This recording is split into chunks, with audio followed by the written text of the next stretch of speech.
বেণীমাধব বেণীমাধব তোমার বাড়ি যাব।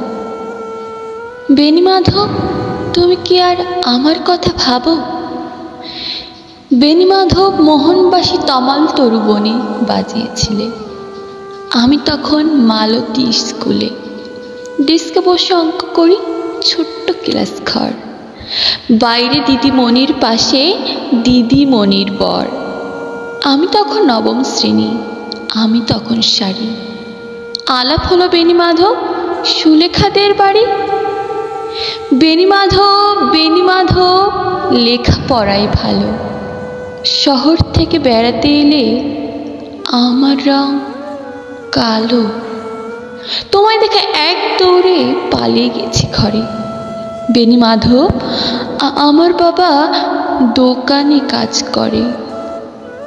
কুঞ্জলি কুঞ্জে তব ফুটেছে মঞ্জরি, সন্ধেবেলা পড়তে বসে অঙ্কে ভুল করি। আমি তখন নবম শ্রেণী, আমি তখন 16। ব্রিজের ধারে বেণীমাধব লুকিয়ে দেখা হলো।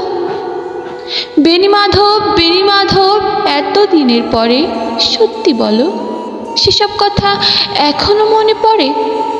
সেসব কথা বলেছ তুমি তোমার প্রেমিকাকে?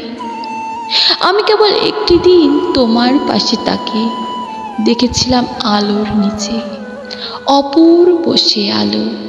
স্বীকার করি দুজনকেই মানিয়েছিল ভালো। জুড়িয়ে দিল চোখ আমার, পুড়িয়ে দিল চোখ।